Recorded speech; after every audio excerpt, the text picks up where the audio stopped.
Tome nota y si algo falta me corrigen y con gusto lo vemos. Quiero hacer un complemento a la información del convenio de Guanajuato, nada más de manera breve. Guanajuato es el congreso local considerado como número 1 en Parlamento abierto. Y esto empezó desde que el diputado Ramírez Barba, que hoy es miembro de nuestra bancada, fue el presidente de la Junta de Gobierno allá. Se les ha invitado a Parlaméricas, colaboran y cuentan con evaluaciones ex post de cada ley, incluyeron un observatorio ciudadano como parte del proceso y además tienen cabilderos registrados, que no es común en los demás congresos mexicanos. Entonces consideramos que es un efecto complementario donde todos podemos aprender. Bolivia. La opinión nuestra es que deseamos que se encuentre el camino democrático para resolver los problemas de paz, de seguridad y justicia que enfrenta la República de Bolivia. En contactos que hemos tenido con personas que viven en Bolivia, también escuchamos opiniones alternativas. Por ejemplo, anoche el Episcopado de Bolivia emite una declaración en la que indica que no es un golpe de Estado para ellos. Habría que definir lo que es un golpe de Estado y qué alcances tiene. Hay que recordar varios incidentes. Primero, el presidente Evo Morales no aceptó una consulta popular en la que perdió para prolongar su mandato. Segundo, lo litigó en lo que puede considerarse un tribunal a modo. Tercero, está acreditado por la OEA y por organismos ciudadanos de Bolivia que hubo un fraude electoral en la primera vuelta. Con el 83% del cómputo se detuvo el sistema y casi 24 horas después aparecieron números corregidos. Cuarto, se negó a aceptar una segunda vuelta en un primer momento. Y lo que vivimos en Bolivia, a distancia, es una movilización ciudadana de millones de personas, que más allá de partidos e ideología, estaban insatisfechos con un presidente que sí, la primera vez ganó por una gran legitimidad, pero en opinión de muchos bolivianos, no era jefe de Estado y jefe de gobierno. Dividía, señalaba y acusaba a las personas que disentían de él. ¿Qué caracteriza la investidura de un jefe de Estado, un jefe de gobierno? Pues que admite opiniones diferentes, que convoca, que concilia y que tiene el mejor oficio político. Y hay indicios de que la actuación del Tribunal Electoral estaba sujeto a presiones y a corrupción. Entonces dejemos que los bolivianos nos indiquen cuál es el camino a seguir y nuestra opinión es que lo hagan por el rumbo democrático, porque hoy sin duda es una sociedad dividida y con opiniones diversas. Lo digo también en el mejor sentido de la expresión, entendiendo que la política exterior es un tema de Estado. En opinión de quien habla, nuestro presidente y la Cancillería se adelantaron a felicitarlo en el triunfo electoral, cuando esto no había causado Estado. Hasta fecha reciente, posterior, el tribunal, con muchos cuestionamientos, determinó que la primera vuelta era legalmente válida. Es un tema de prudencia, de soberanía y sobre todo de la necesidad que algunos consideramos, desde que estuvimos en el Senado, de que hay que reinterpretar la doctrina Estrada, hay que complementarla. Hay que añadirle a la doctrina Estrada sobre el tema de la soberanía y no intervención, el que los gobiernos promuevan de manera muy clara el tema de derechos humanos y el tema de la democracia.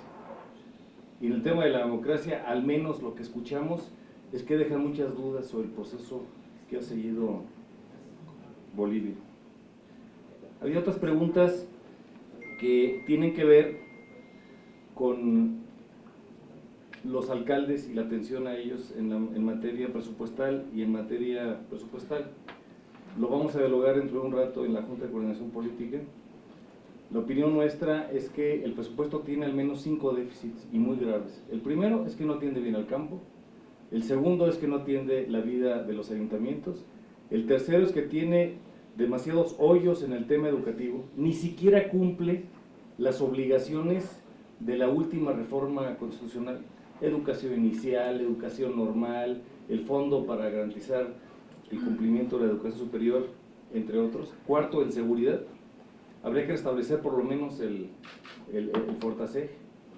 Y quinto, hay dudas sobre cómo atiende a los contrapesos republicanos y el resto del aparato público.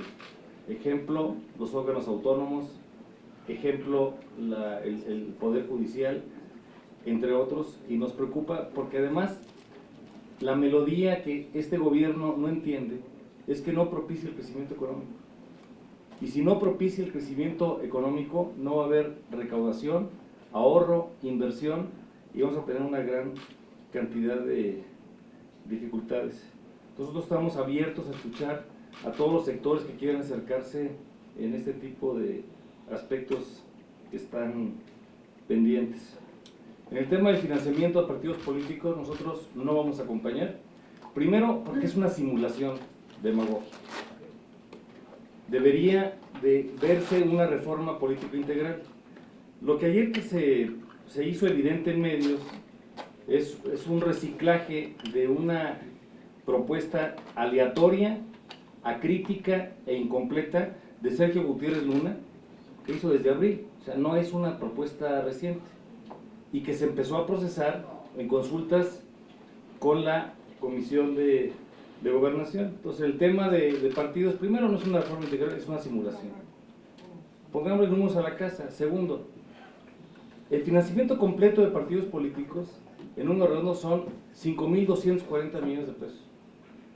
Vamos a redondear esto en 2.600 millones de pesos.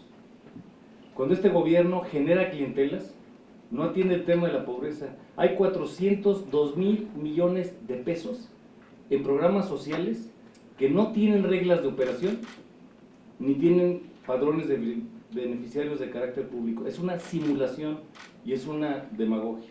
La pregunta específica muy clara: ¿si en alguna combinación acompañaremos? No, porque ni siquiera se ha hecho una consulta amplia para poder tener todo esto.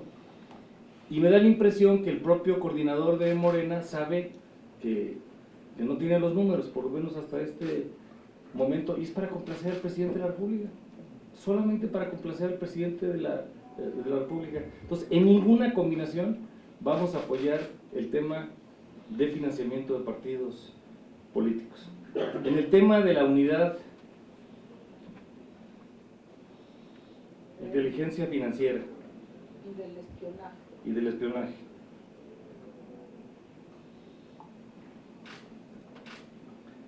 Morena, aquí en la Cámara, no sabe perder. Perdió una votación en tablero, a la vista de todos los mexicanos. No hay una violación reglamentaria. Y no solamente eso, manotea y ofende a la mesa directiva y al Congreso y a sí mismo, yendo a tener conductas de carácter beligerante.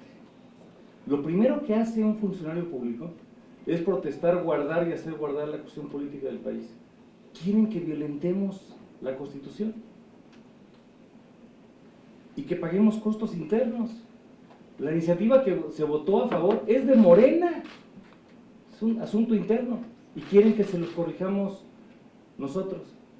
Lo ordinario es que la parte no aprobada o la parte corregida pues se regresa al Senado de la República, y eso está en el artículo 78. Es clarísimo. Cualquier cosa que sea no hacer eso es violentar la Constitución. Lo que se firmó el otro día en la Junta de Coordinación Política es penoso. Y en las anotaciones que pusimos nosotros, tanto el PAN como el Movimiento Ciudadano, como el PRD y el PRI, es que no estábamos a favor de la corrección que quieren hacer, que se traduce en una segunda votación, lo cual es una contradicción. La reserva ya fue votada. Lo ortodoxo es que se incorpore el dictamen, y por lo tanto, le sea el dictamen original, pues va en contra de todas las normas. Por lo tanto, nosotros creemos que la ruta que están proponiendo es inaceptable. ¿Pero por qué lo firmaron? Firmamos en contra. Si ustedes ven el acuerdo, y lo puedo compartir con mucho gusto, está firmado y hay anotaciones de nosotros, nos dice, el voto es en contra porque violenta la cuestión política de los Estados Unidos mexicanos. O sea, la firmamos no porque estábamos a favor, sino para poner el voto en contra, poniendo esa circunstancia. Ahora, el tema lo ligamos con derechos humanos. Espérame tantito, nada más en esa parte. Sí. O sea, ¿le van a dar prioridad a esto en lugar de darle prioridad a presupuesto? Digo, porque el tiempo está encima y están con los No es dedos un en la tema de prioridades, Max, es un tema de concluir un trámite. Por eso. Sí. Concluir. Evidentemente, o sea, hay que concluir el trámite porque se interrumpió el resto de la parte procedimental para cerrar el tema de la unidad de inteligencia financiera. Ese tiene que concluirse para seguir con el resto de la agenda. Ahora, lo ligo con el tema del Senado. Es un gobierno fraudulento, corrupto y que espía.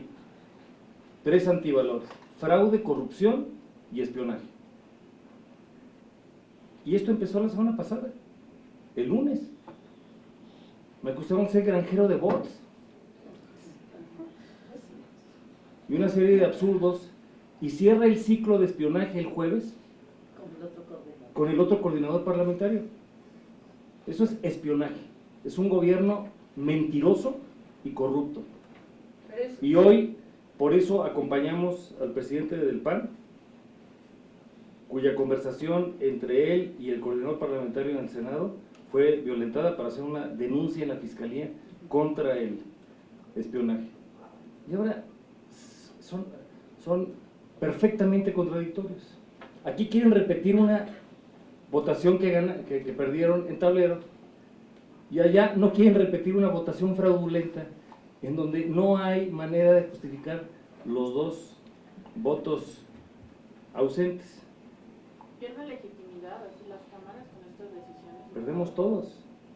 Perdemos todo, porque una fue votación en tablero, no hay una violación reglamentaria, y la otra fue una votación que todo el país pudo darse cuenta, 116 senadores, y aparecen 114 votos. Y de los 2 votos que no aparecen hay diferentes interpretaciones. Habría que buscar las 12 papeletas no utilizadas y el recuento de todo esto. ¿Qué es lo que le teme Morena? Pues a la transparencia. ¿Y cuál es la lectura que ustedes le dan, por ejemplo, con lo sucedido, y como lo decía aquí la compañera, ligando lo que pasa con la CNDH en el Senado, y esta iniciativa para recortar el tiempo de la presidencia de Lorenzo Córdoba? El tema de esto es muy claro. Estamos entre la ocurrencia y la perversión estratégica. La ocurrencia de la mañanera. Pues nada más los invito a leer el libro Cómo desmantelar una democracia, que es el libro que publicaron recientemente Steven Levitsky y Daniel Ziblatt. Y ellos lo que nos dicen es que son 4 pasos y lo estamos viviendo. Primero, se elige a un líder carismático. Se presenta como el Salvador y como el Mesías. Ya se hizo. Segundo, encuentra chivos expiatorios y empieza a adjudicar culpas. Y está estacionado en el espejo retrovisor del siglo pasado. Tercero, se debilitan los contrapesos republicanos. La prensa libre, el sistema de justicia, el Congreso, etc. Y finalmente,